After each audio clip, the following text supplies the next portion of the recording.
A cycle of creation and destruction with the body at center.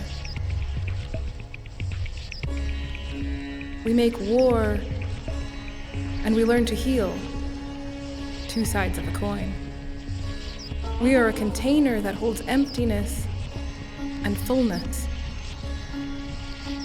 Sometimes both at once.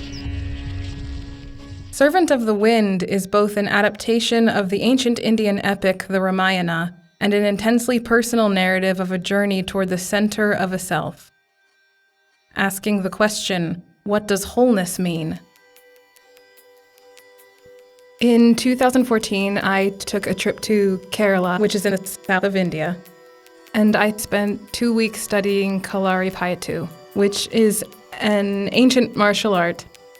And actually, concurrently, I was going through a really rough time in my life, and so the trip sort of took on this spiritual significance that I was not expecting. And then when I got back to Washington, D.C., because I'm a writer, and I process the world through my writing, decided to try and figure out what this trip meant to me by investigating the mechanics of a solo performance.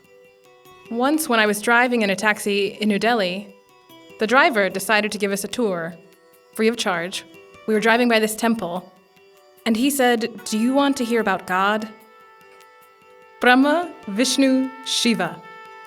Brahma, generator of creation. Vishnu, ordainer of the universe. Shiva, destroyer of the world. Brahma, Vishnu, Shiva, generator, ordainer, destroyer.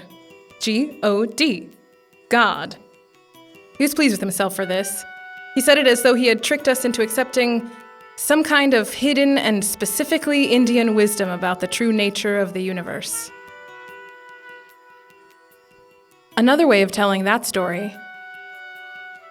We knew that we wanted to take this piece to the point of production. We started talking the visual language of the show. We wanted to evoke a sacred space in the theater, since the play grapples with questions of ritual, religion, and culture.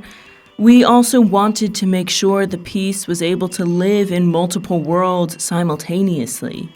We use candles and incense while also using film projections and original music. Annalisa uses Kalaripayattu and contemporary dance.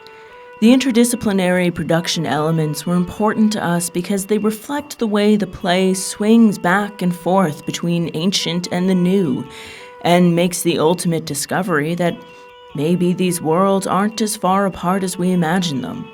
In fact, maybe they overlap.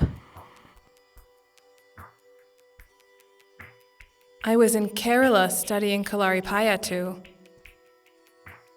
learning about pain, searching for healing, realizing I wasn't even sure how the wound got there. After a week and a half of practicing in a sacred space, dug into the earth, a blood blister had formed on my left heel, and I was afraid that it would break. The dance sequences in this piece draw influences from contemporary dance and then also from Indian movement traditions like Kalari and Bharatanatyam. Anna's background in dance was hugely helpful in bringing all of these elements together. It was a real co-creative process. And the Ramayana was something of a bedtime story for me. It was something I grew up with. Writing and performing this play was a rediscovery of my relationship with those characters, with Sita, with Ram, and with Hanuman. It surprised me, it challenged me, and it filled me with hope. Stretch your limbs. Make wide the feet.